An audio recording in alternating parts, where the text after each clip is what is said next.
हमारा आज का टॉपिक होने वाला है प्लांट टिश्यू सिस्टम।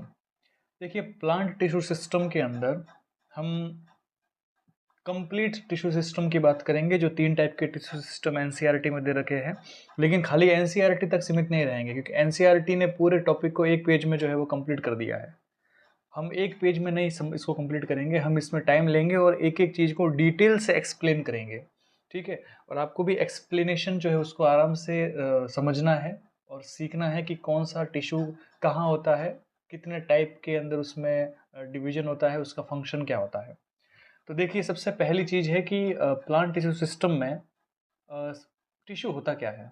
सबसे पहली चीज़, टिश्यू बोलते किसको है, व्हाट इज टिश्यू।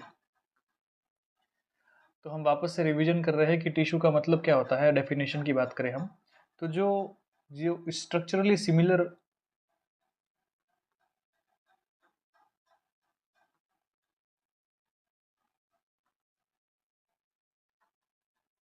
या हम कह सकते हैं कि डिसिमिलर सेल होती है, वो ग्रुप बना लेती है। ठीक है, और इसी ग्रुप को हम क्या बोल देते हैं, टिश्यू बोल देते हैं, चाहे वो सिमिलर हो चाहे वो डिसिमिलर हो। उन्होंने अगर ग्रुप बना लिया है तो उसको हम क्या बोलेंगे, टिश्यू बोलेंगे। ये ध्यान रखना है। अब मामला ये है कि हर टिश्यू जो है वो एक स्पेसिफिक फंक्शन करता है। हर टिश्यू क्या करेगा, एक स्पेसिफिक फंक्शन करेगा। और जब हम ऐसे बहुत सारे टिश्यू को आपस में मिला देंगे, जब हम यहाँ पर उनका ग्रुप बना लेंगे,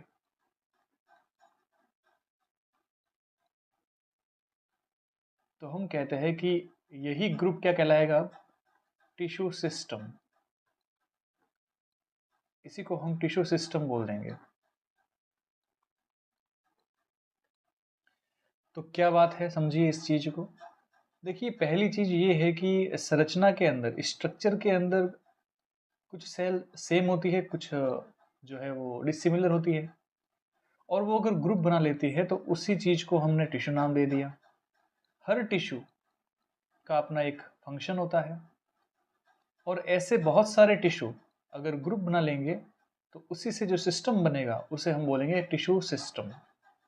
ठीक है, एक तो ये चीज दिमाग में रखनी है कि टिश्यू होता क्या है।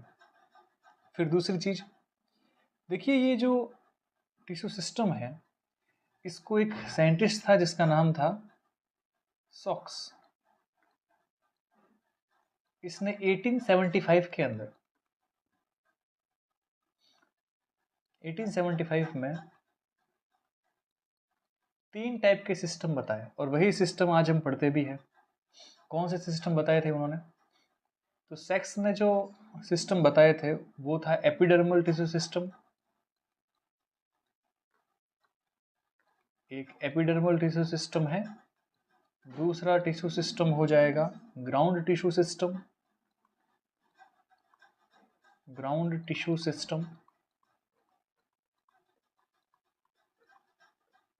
और थर्ड टिश्यू सिस्टम का नाम है वास्कुलर टिश्यू सिस्टम।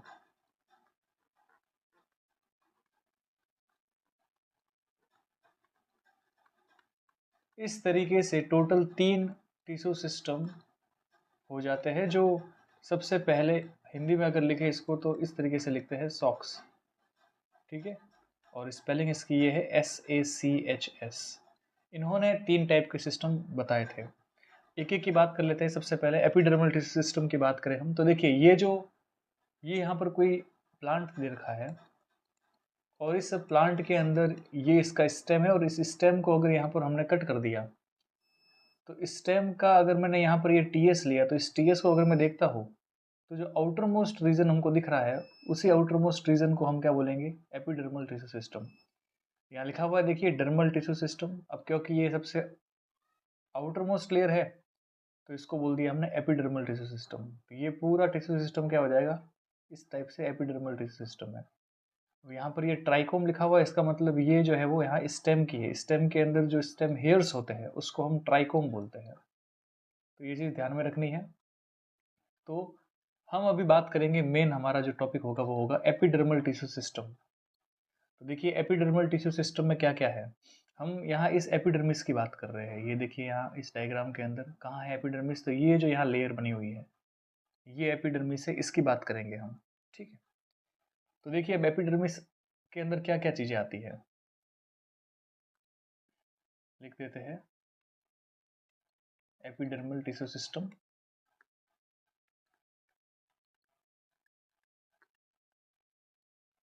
और एपिडर्मल टिश्यू सिस्टम में क्या क्या चीज़ें हैं। देखिए ये जो एपिडर्मल टिश्यू सिस्टम होता है ये प्राइमरी प्लांट बॉडी बनाता है। तो हम कहेंगे प्राइमरी प्लांट बॉडी।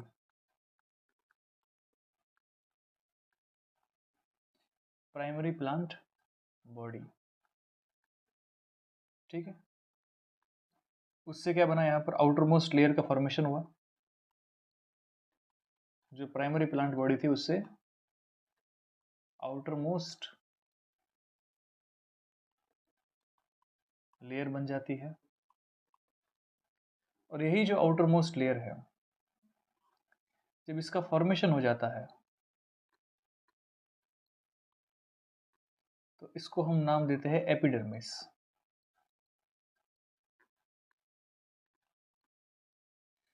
अब एपिडर्मिस जो है उसकी ओरिजिन कहाँ से होती है, ये चीज़ हमने पढ़ी हुई है कि एपिडर्मिस जो है उसकी ओरिजिन कौन से टिश्यू से होती है। या ओरिजिन की बात करें हम तो हम वहाँ वर्ड हम यूज़ करते हैं डर्मेटोजन। तो ओरिजिन कहाँ से हुई, डर्मेटोजन जो है उसने किसकी ओरिजिन की है, एपिडर्मिस की। ठीक है, जो आउटर मोस्ट लेयर होती है और ये प्राइमरी प्लांट बॉडी का फॉर्मेशन करती है। तो प्राइमरी प्लांट बॉडी एपिडर्मिस जो है वो होती है।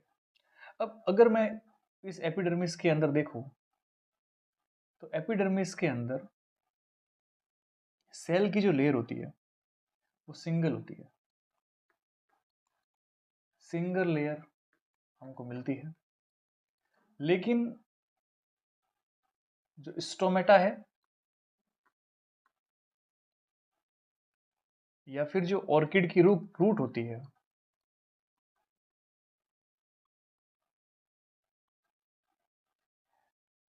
या अगर हम बात करें नेरियम की जिसको हम कणेर बोलते हैं, नेरियम मतलब कणेर। और जो बरगद का पेड़ होता है, बनियान ट्री, इसकी लीफ। तो क्या कहा हमने, हमने कहा कि स्टोमेटा, ऑर्किड की रूट और कणेर और बरगद की पत्तियां, लीफ, इनकी एपिडर्मिस जो है वो मल्टी लेयर होती है। इनको अगर छोड़ दे तो जो टोटल प्लांट होता है उसकी पूरी की पूरी जो बॉडी है वो कैसी होगी, हम सिंगल लेयर के अंदर उसको पढ़ते हैं। तो एपिडर्मिस की जो सिंगल लेयर है वो पूरी प्लांट बॉडी में मिलती है, लेकिन कुछ एक्सेप्शन है जैसे स्टोमेटा, जैसे ऑर्किड की रूट और नेरियम और जो बनियान है उसकी लीफ, वो हमको मल्टी लेयर एपिडर्मिस वहाँ पर हमको देखने को मिल जाती है। यहाँ से एक क्वेश्चन आने का चांस रहता है, ये ध्यान रखना है। अब अगर हम एपिडर्मिस को देखें तो अगर हम एपिडर्मिस के स्ट्रक्चर को देखें तो देखिए एपिडर्मिस जो है यहाँ पर आप देख रहे होंगे अगर, तो इस एपिडर्मिस के अंदर हर एक सेल बिल्कुल सिंपल सिंपल से सेल दिख रही है तुमको। ठीक है, हालांकि इस डायग्राम के अंदर आपको थोड़े थोड़े स्पेस दिख रहे होंगे, लेकिन चलो मैं इस ढंग से वापस बना देता हूँ। अब आपको कहीं पर स्पेस नहीं दिख रहा होगा, दिख रहा है, नहीं दिख रहा है। तो अभी जो मैंने यहाँ पर ये लेयर बनाई है इसमें कोई स्पेस नहीं है, तो हम क्या कहेंगे कि जो एपिडर्मिस होती है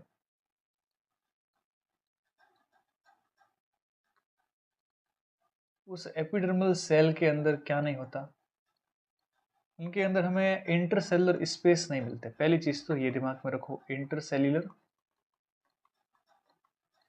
स्पेस नहीं होंगे।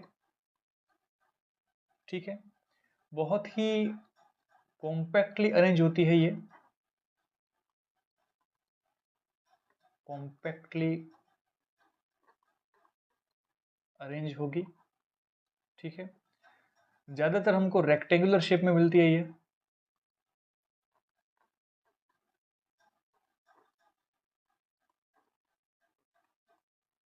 या लंबी हमको मिलेगी, इलोंगेटेड शेप होता है इसका। ठीक है, सेल वॉल की बात करें अगर हम, तो सेल वॉल किसका बना हुआ होता है? सेल्यूलोज का। और क्योंकि सेल्यूलोज के साथ में पेक्टिन भी होती है, इसीलिए इसके अंदर फ्लेक्सिबिलिटी की प्रॉपर्टी आ जाती है। किसकी प्रॉपर्टी आ जाएगी? फ्लेक्सिबिलिटी की। फिर बात करें हम इसके साइटोप्लाज्म की, तो इसका जो साइटोप्लाज्म है वो हमको मार्जिनल एरिया में देखने को मिलता है। उसकी पोजीशन कहाँ होती है? किनारों पर। मार्जिनल रीजन जो है वहाँ हमको सेल में साइटोप्लाज्म देखने को मिलेगा। और इसके अंदर एक बड़ा सा वैक्यूल होता है। साइटोप्लाज्म के अंदर वैक्यूल जो है वो मिलेगा हमको, लार्ज वैक्यूल, जिसकी पोजीशन होती है सेंट्रल रीजन में। कहाँ मिलेगी हमको इसकी पोजीशन? सेंट्रल रीजन में हमको इसकी पोजीशन मिलती है। और इसमें क्या थोड़ी इंपॉर्टेंट हो जाती है एपिडर्मिस के अंदर, तो हम कहते हैं कि देखो इसमें कैपेसिटी होती है कंटिन्यूस डिवीजन की, तो ये डिविजिबल होती है।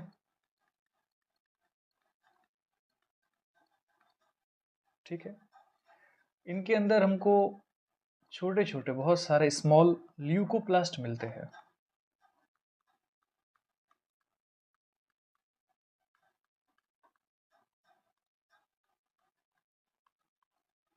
और एपिडर्मिस की सेल की बात करें तो हमको जो एक्वेटिक प्लांट होते हैं, कुछ एक्वेटिक प्लांट होते हैं, इन सम एक्वेटिक प्लांट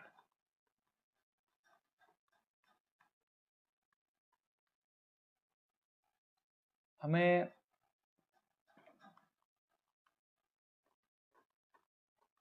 जो गार्ड सेल होती है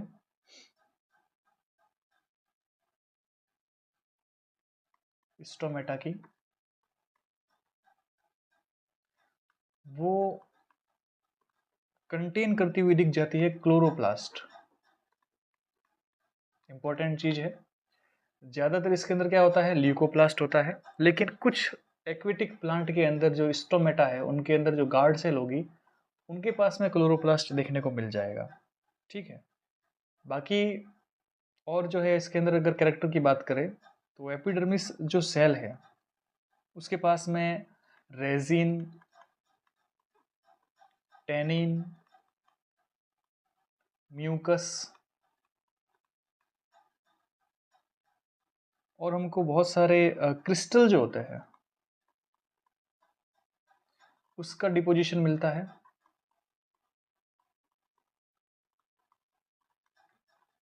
कहाँ पर मिलेगा? एपिडर्मल सेल के ऊपर मिलता है। कुछ कुछ होते हैं प्लांट जिनके अंदर हमको इस टाइप से मिलेगा। अगर हम सेल वॉल की फिर से बात करें तो जो आउटर और रेडियल सेल वॉल होती है एपिडर्मिस की, आउटर और रेडियल सेल वॉल, यहाँ हमको क्यूटीन का डिपोजिशन मिलता है।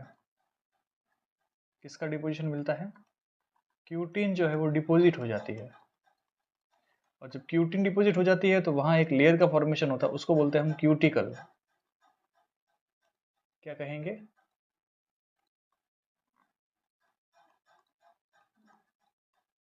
वहाँ क्यूटिकल जो है उसका फॉर्मेशन हो जाता है। और ये क्यूटिकल क्या करता है? ये प्रिवेंट करता है किसको? प्लांट के अंदर वाटर लॉस को प्रिवेंट करेगा, कम से कम वाटर लॉस हो उसका ये क्यूटिकल ध्यान रखता है। और आपको बताना है कि रूट के अंदर क्यूटिकल क्या होती है? एब्सेंट होती है।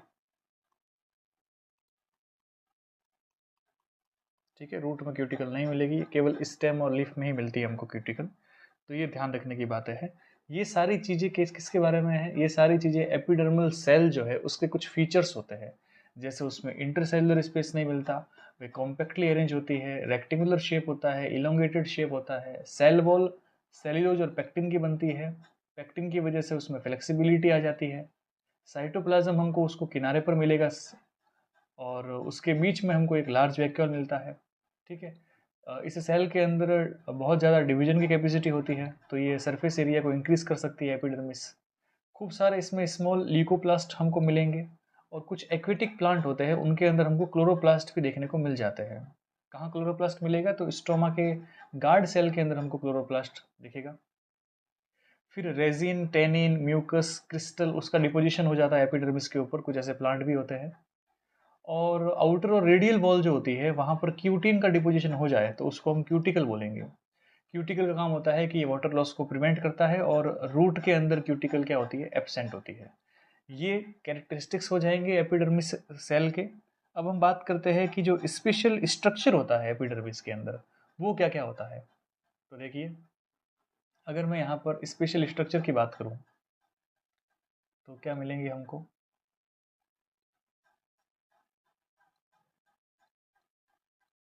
स्पेशल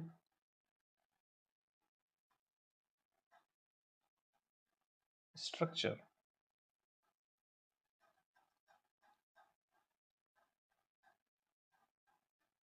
प्रेजेंट इन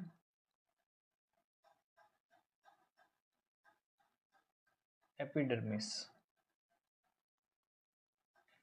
तो कौन कौन से स्पेशल स्ट्रक्चर हैं? पहले नाम लिख देते हैं। फर्स्ट हम बात करते हैं स्टोमेटा की। स्टोमेटा होता है स्पेशल स्ट्रक्चर जो एपिडर्मिस से मिलता है। सेकंड बात करते हैं epidermal outgrowth. Epidermal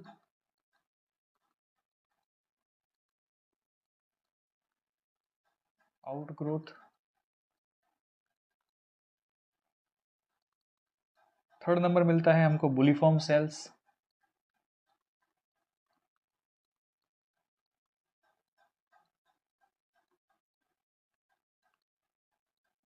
fourth number में हमें मिलेगी वाटर वेसिकल।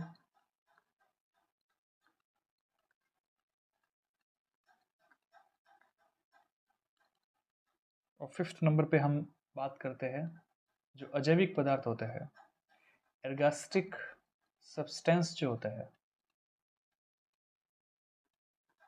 ये हमको एपिडर्मिस के अंदर कुछ स्पेशल स्ट्रक्चर दिखते हैं। तो इन स्पेशल स्ट्रक्चर की हम अभी बात करेंगे। स्पेशल स्ट्रक्चर के अंदर पहला पॉइंट हो जाएगा हमारा स्टोमेटा। तो देखिए स्टोमेटा के अंदर क्या है। तो स्टोमेटा में हम सबसे पहले देखो डायग्राम देख लेते हैं। पहली चीज देखिए, स्टोमेटा जो है वो यहाँ पर दो टाइप के होते हैं। अगर मैं डाइकोट की बात करूँ तो डाइकोट में मुझे मिलेगा किडनी शेप का। देखो ये जो है यहाँ पर डाइकोट के अंदर मिलते हैं किडनी शेप। तो डाइकोट में मुझे कैसा शेप मिलता है? Kidney shape.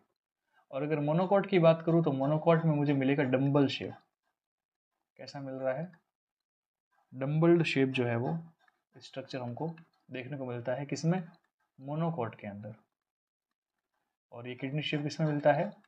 डाइकोट में। तो पहला तो हमको टाइप्स मालूम याद रखने हैं स्टोमेटा के। फिर देखिए जो स्टोमेटा है उसके अंदर क्या होती है? एक तो होती है गार्ड सेल। तो ये जैसे ये जो सेल है इसको बोलते हैं हम गार्ड सेल। ठीक है, ये है, इसको बोलते हैं हम पोर। और इसके पास में खूब सारी सेल होती है इस तरीके से। ये मैं सेल बना रहा हूँ यहाँ पे पास पास में, इस तरीके से बहुत सारी सेल होगी। इनको हम क्या बोलेंगे? तो इन सेल को बोलते हैं हम सब्सिडियरी सेल बोल सकते हैं हम इसको। ठीक है, एडजेसेंट सेल बोल सकते हैं। तो मैं यहाँ पर लिख देता हूँ सब्सिडियरी सेल। अब क्या है? अब अगर देखिए यहाँ पर गार्ड सेल, पोर और सब्सिडियरी सेल, जब ये तीनों आपस में मिल जाती है तब हमारे पास में जो स्ट्रक्चर बनता है वो स्ट्रक्चर क्या होता है? ये वाला पूरा। इस स्ट्रक्चर को हम क्या बोलते हैं? इस स्ट्रक्चर को हम बोलते हैं, इस स्ट्रक्चर को हम बोलते हैं स्टोमेटा एपरेटस। तो ये चीज़ ध्यान में रखनी है, स्टोमेटा एपरेटस क्या होता है। ठीक है, पहली चीज़ हमको स्टोमेटा में क्या पढ़ना है, हमको स्टोमेटा में ध्यान रखना है 2 टाइप के स्टोमेटा होते हैं। एक स्टोमेटा होगा जिसको हम बोलेंगे किडनी शेप स्टोमेटा, एक होता है डंबल शेप स्टोमेटा। फिर हम कहते हैं कि स्टोमेटा किससे मिलकर बनते हैं, तो हम बोलेंगे गार्ड सेल, सब्सिडरी सेल्स और पोर, इनसे मिलकर के हमें एक स्टोमेटा एपरेटस मिलता है। फिर ये स्टोमेटा जो है वो, अगर हम इसके आउटर वॉल को देखें तो आउटर वॉल कैसी होती है, अगर मैं इसकी आउटर वॉल की बात करूँ तो इसको एक बार थोड़ा सा पहले मिटा देता हूँ ताकि सही से समझ में आया। देखो, ये जो आउटर वॉल है इसकी,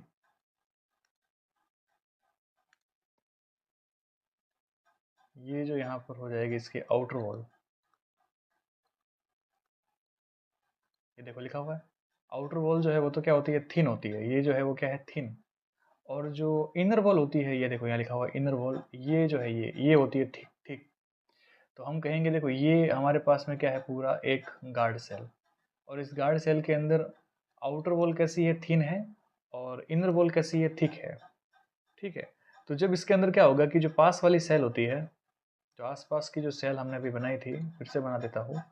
सोचिए मेरे पास में ये यहाँ पर ये इस टाइप से ये सब्सिडियरी सेल है।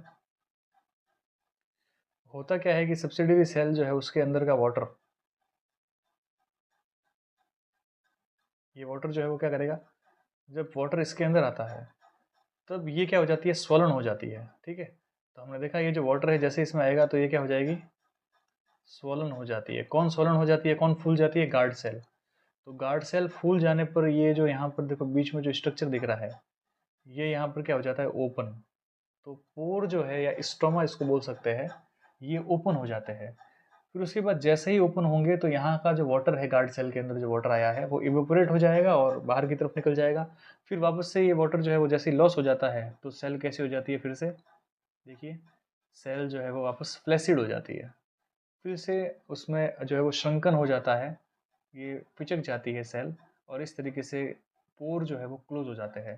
तो देखो पोर का क्लोज होना और पोर का ओपन होना, ये दोनों ही किस पे डिपेंड कर रहा है, वाटर पे।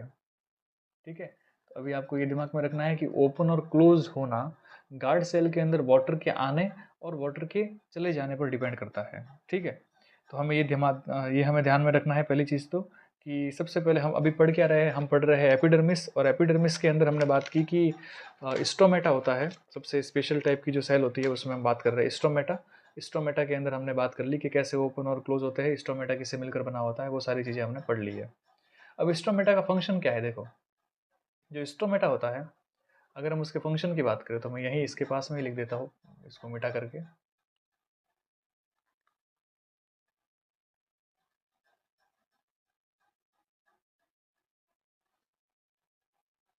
स्टोमेटा के फंक्शन,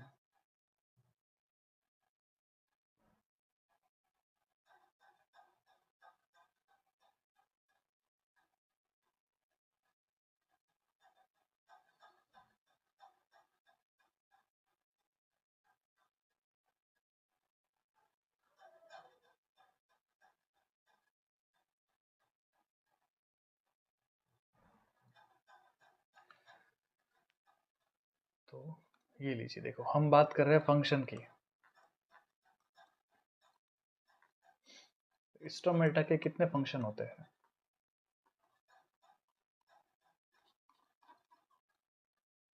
पहली चीज तो वो क्या कर रहा है, देखो ऑक्सीजन को और CO2 को, दोनों को ही ट्रांसपोर्ट करने का काम कर रहा है।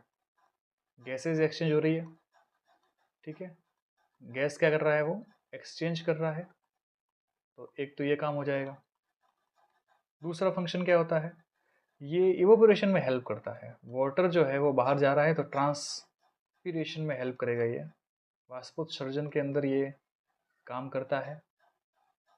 और थर्ड फंक्शन हो जाता है कि ये प्लांट का टेम्परेचर कंट्रोल करता है। ठीक है, जब वाटर वेपराइज होंगे तो टेम्परेचर, सिंपल सी बात है, टेम्परेचर जो है वो कंट्रोल होगा। तो ये फंक्शन हो जाते हैं स्टोमेटा के।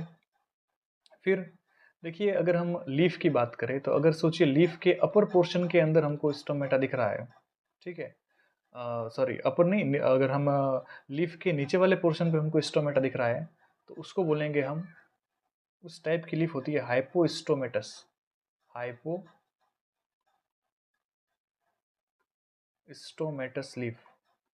तो हाइपोस्टोमेटस लीफ किसको बोलते हैं? जिसके लोअर सरफेस के ऊपर स्टोमेटा प्रेजेंट हो। ठीक है। एक होती है जिसको बोलेंगे हम एम्फीस्टोमेटस। एम्फीस्टोमेटस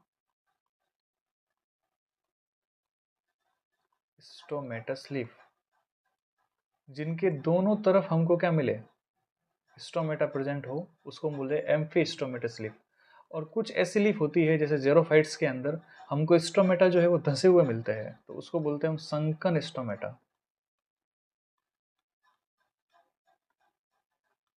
तो आपको ये थोड़ा सा ध्यान रखना है कि किस किस टाइप की लीफ होती है। एक लीफ होती है जिसके अंदर हमको क्या मिलता है, हाइपोस्टोमेटस लीफ। जैसे आप डाइकोट की लीफ देखोगे तो ऊपर जो है वो आपको एकदम चिकनाहट दिखाई देगी, क्यूटिकल की वैक्सी लेयर होती है, लेकिन नीचे की जो सरफेस होती है वो खुरदरी होती है। तो डाइकोट की जो लीफ है वो हमको कैसे मिलती है, हाइपोस्टोमेटस। उसमें नीचे हमको क्या मिलेंगे, नीचे स्टोमेटा मिलेंगे। एम्फी स्टोमेटस लीफ हमको मिलती है मोनोकोट में, जहां आपको दोनों तरफ से खुरदरी सतह मिलती है, रफ सरफेस मिलती है लीफ की, दोनों तरफ स्टोमेटा प्रेजेंट होता है, उसको बोलते हैं एम्फी स्टोमेटस। और जो संकन स्टोमेटा है ये आपको कहाँ मिलेंगे, तो ये आपको डेजर्ट जो प्लांट होते हैं जिनको अपन जेरोफाइट्स बोलते हैं, तो जेरोफाइट्स या डेजर्ट प्लांट जो है उनके अंदर आपको धंसे हुए संकन स्टोमेटा मिलेंगे, जो ट्रांसपिरेशन रेट को जो है उसको बहुत ज़्यादा कम कर देते हैं, क्योंकि वैसे ही रेगिस्तान में पानी की कमी होती है, तो उसको बचाने के लिए इस तरीके का इसमें स्ट्रक्चर जो है वो बन जाता है। तो ये फर्स्ट हमारा जो इम्पोर्टेंट चीज़ थी, फर्स्ट जो आपके स्पेशल टाइप के एपिडर्मिस की जो अ, हमने पढ़ा था टिश्यू, इस जो है वो स्पेशल सेल्स ऑफ एपिडर्मिस, तो वो हमारा हो गया। अब हम दूसरी सेल की बात करते हैं। दूसरी सेल का हमने यहाँ पर नाम लिखा अभी एपिडर्मल आउटग्रोथ। तो हम इसमें लिखते हैं एपिडर्मल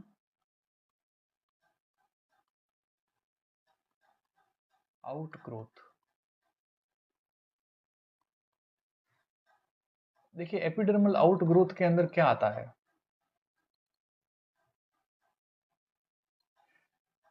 तो इसके अंदर आती है रूट, और इस रूट की एपिडर्मिस से निकल जाते हैं रूट हेयर्स। ठीक है। ये जो रूट हेयर्स होते हैं ये होते हैं यूनिसेल्युलर। ठीक है। और क्या फंक्शन करेंगे, तो सभी को पता है रूट हेयर का काम यही होता है, वाटर जो है और जो मिनरल होता है उसको क्या कर देना, एब्जॉर्ब करना। तो वाटर एंड मिनरल्स को एब्जॉर्ब करना उसका फंक्शन हो जाएगा। तो रूट के अंदर हमको रूट हेयर्स जो यूनिसेलुलर मिल रही है वो एपिडर्मल आउट ग्रोथ है। और स्टेम के अंदर, या फिर हम देखिए अगर लीफ के अंदर, या अगर हम बात करें फ्लावर के अंदर, जो हमको बहुत ज़्यादा छोटे छोटे हेयर्स मिलते हैं, है ना, उनको हम बोलते हैं ट्राइकोम्स। क्या बोलते हैं, ट्राइकोम्स। ये ट्राइकोम्स ज़्यादातर हम स्टेम के हेयर के लिए यूज़ करते हैं, लेकिन ये रूट के जैसा नहीं होता, ये यूनिसेलुलर नहीं होता। ये यूनिसेलुलर के साथ में, यूनिसेलुलर हो भी सकता है नहीं भी हो सकता, फिक्स नहीं है। तो हम ऐसा कहेंगे कि ये यूनिसेल्युलर के साथ में मल्टी सेल्युलर भी हो सकता है। ठीक है। या हम ऐसा कहेंगे कि ये अनब्रांच भी हो सकते हैं और ब्रांच भी हो सकते हैं। ठीक है। तो ये ध्यान रखना है। अब ये ट्राइकोम्स देखो, यहाँ ट्राइकोम्स के कुछ टाइप्स लिखे हुए हैं, देखो यहाँ पर ये ट्राइकोम्स है, 1 2 3 4, ये चार चार सेल इसमें दिख रही है आपको। ठीक है। यहाँ पर देखो ये बहुत सारे मल्टी हमको सेलुलर स्ट्रक्चर मिल रही है, ये ब्रांच मिल रही है हमको। तो इस तरीके से जो है वो हमको रूट हेयर्स मिलते हैं। और ये जो ऊपर डायग्राम है ये भी किसका है, ये देखो यहाँ पर खूब सारे क्या है, ये ट्राइकोम्स है, ये स्टेम, सॉरी स्टेम हेयर्स है यहाँ पे। तो ये सारे के सारे क्या है, स्टेम हेयर है। तो स्टेम हेयर को हम क्या बोलते हैं, ट्राइकोम्स। ये ध्यान रखना है, ट्राइकोम्स क्या होता है, तो ये सारे के सारे क्या है यहाँ पर जो निकले हुए हैं, इनको हम बोलते हैं ट्राइकोम्स। ठीक है, ये मल्टी सेलर हो सकते हैं, यूनिसेलर हो सकते हैं, ब्रांच हो सकते हैं, अनब्रांच हो सकते हैं। अब इसका फंक्शन क्या होता है, ये ट्राइकोम्स करते क्या है? तो अगर आप इसके फंक्शन को देखो तो हम यहाँ पर लिखते हैं कि इसका मेन जो फंक्शन होता है, अगर आप देखें तो ये क्या करता है, ये इस कलर सही नहीं है, इसका मेन फंक्शन होता है कि ये क्या करेगा, ये ट्रांसपिरेशन की जो रेट होती है, less transpiration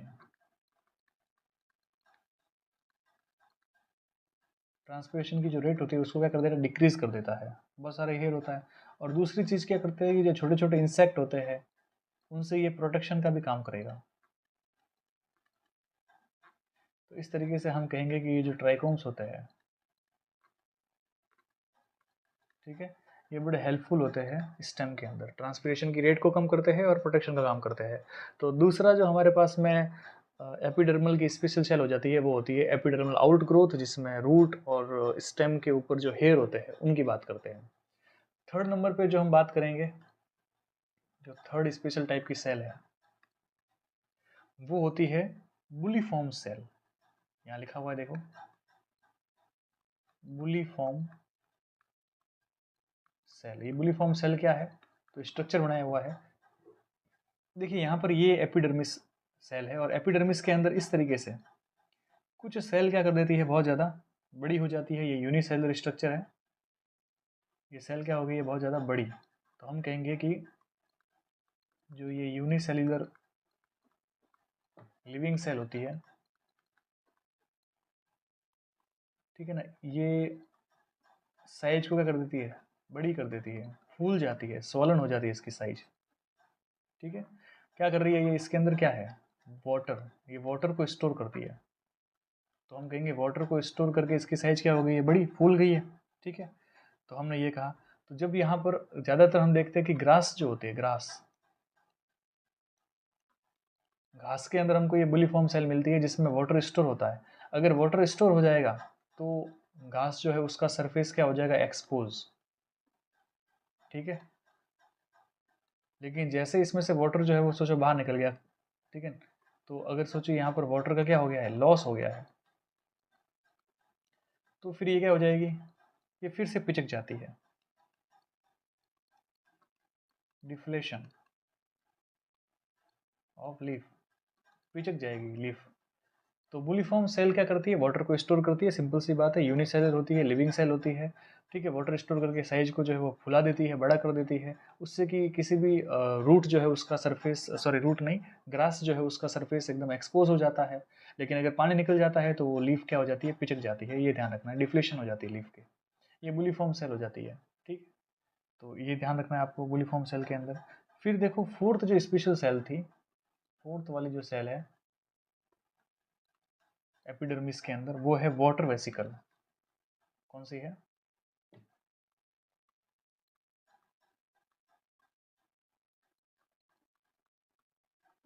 water vesicles.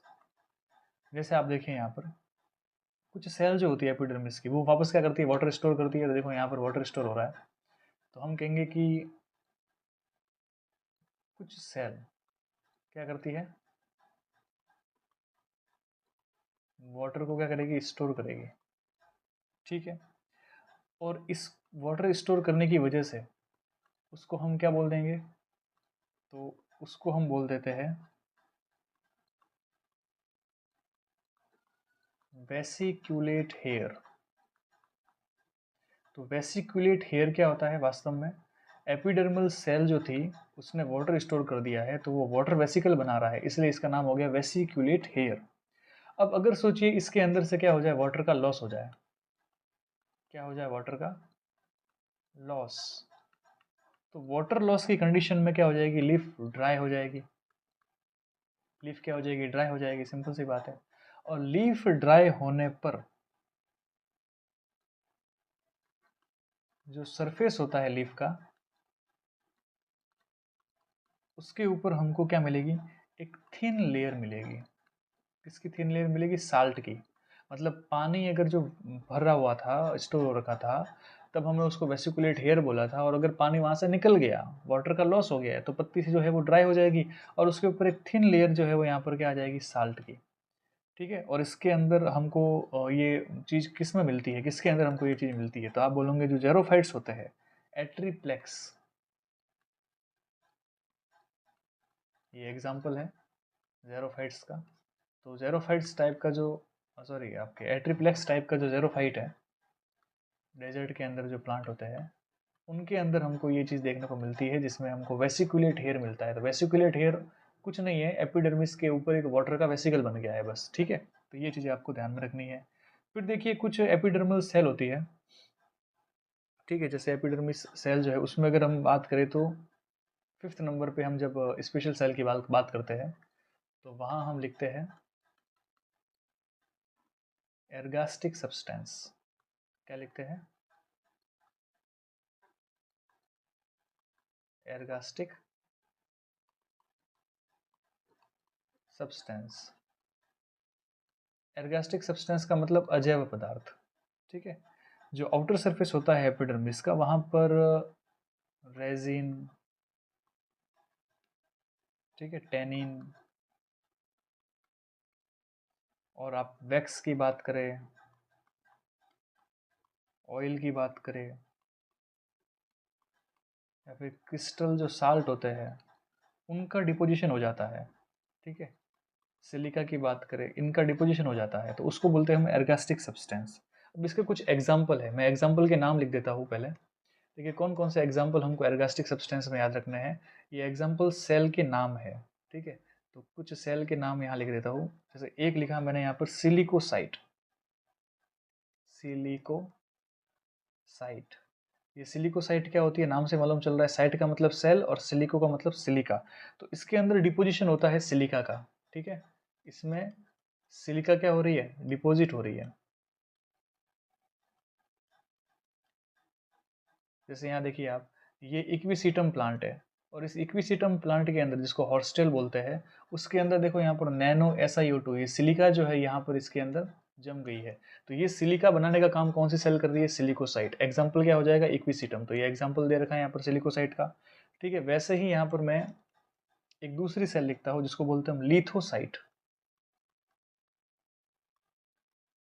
लिथोसाइट, एर्गास्टिक substance के अंदर जो दूसरी सेल आती है उसको बोलते हैं लिथोसाइट। इसके अंदर क्या होंगे कि ग्रेप टाइप के हमको क्रिस्टल मिलते हैं। जैसे अंगूर का गुच्छा होता है, इस टाइप से हमको क्या मिलेंगे, इस टाइप से हमको खूब सारे क्या मिलेंगे, क्रिस्टल मिलेंगे, जैसे अंगूर का गुच्छा जो है वो लटक रहा हो। ठीक है, और ये अंगूर के गुच्छे जो है क्रिस्टल मिल रहे हैं हमको, वो कैसा क्रिस्टल है, कैल्शियम कार्बोनेट का क्रिस्टल है, CaCO3, कैल्शियम कार्बोनेट के हमको क्रिस्टल मिलते हैं अंगूर के समान। ठीक है, ग्रेप्स के जैसे हमको, ग्रेप्स के गुच्छे के जैसे मिलेंगे। जैसे एग्जाम्पल की बात करें हम, तो जो सिस्टोलीथ होता है फाइकस के अंदर, क्या होता है एग्जाम्पल में, एग्जाम्पल में लिख रहा हूँ सिस्टोलीथ इन फाइकस। ये किसका एग्जाम में है, ये लिथोसाइट का एग्जाम्पल है, जिसमें आपके कैल्शियम कार्बोनेट का क्रिस्टल अंगूर के जैसा एपिडर्मिस के ऊपर इकट्ठा हो गया है फाइकस में। ठीक है, तो ये एग्जाम्पल हो जाएगा। फिर थर्ड सेल जो होती है एर्गास्टिक के अंदर, जो सेल होती है जो डिपोजिट करती है, उसको बोलते हैं माइरोसिन। माइरोसिन सेल, ये जो माइरोसिन सेल है, ये इसके पास में क्या होता है, इसके पास में एक एंजाइम होता है जिसको बोलते हैं अपन मिर्सिन एंजाइम। ठीक है, तो जो मिर्सिन एंजाइम होता है, जैसे देख लिया यहाँ पर, ये हमने एक पत्ता गोभी बनाई है, पत्ता गोभी का स्ट्रक्चर लिया है, इसके अंदर हमको ये माइरोसिनेज हमको मिलेगा, जो यहाँ ये सेल है माइरोसिन, और माइरोसिन के अंदर जो है वो मिर्सिन एंजाइम होता है, जो क्या करता है, जो किसी भी सेल को फुलाता है, स्वोलन करता है। तो स्वोलन करने में हेल्प करेगा, यहाँ पर ध्यान रखना है माइरोसिन। तो मिर्सिन एंजाइम की वजह से यहाँ पर स्वोलन करेगा वो। जैसे क्रूसीफेरी फैमिली, ये जो कैबेज है, ये गोभी है, तो यहाँ पर हम क्या बोलेंगे, क्रूसीफेरी फैमिली जो होती है, वहाँ पर हमको किस टाइप की सेल मिलती है, माइरोसिन टाइप की सेल मिलती है।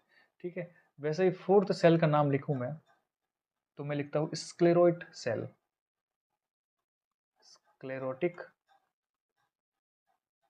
एक सेकेंड, हम लिखते हैं स्क्लेरोटिक सेल।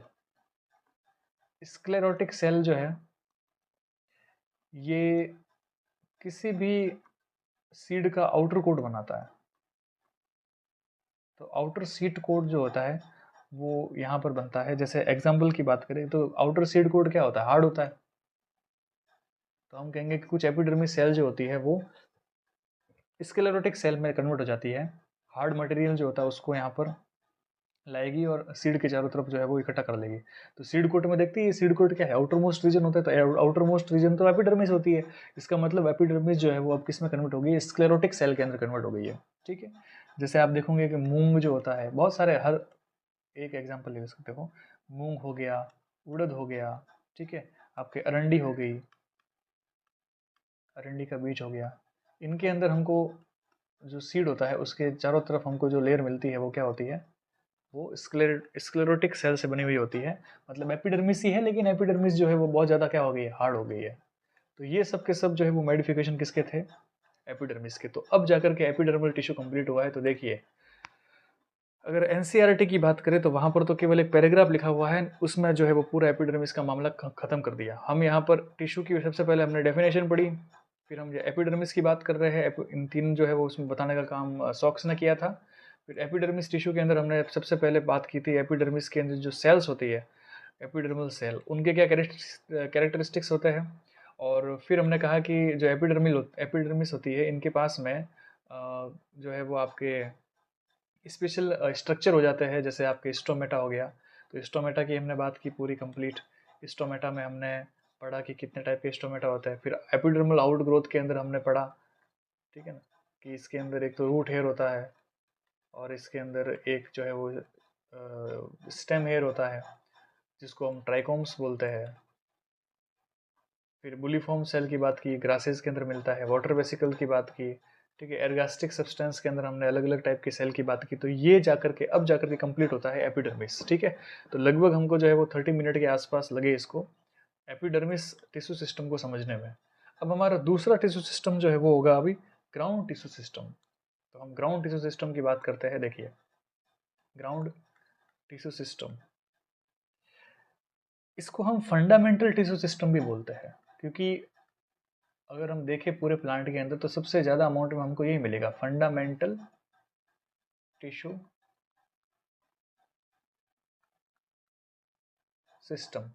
तो फंडामेंटल टिश्यू सिस्टम किसको बोलते हैं, ग्राउंड टिश्यू सिस्टम को ही हम फंडामेंटल टिश्यू सिस्टम बोलते हैं। एपिडर्मिस को छोड़ दो अगर मैं, ठीक है ना,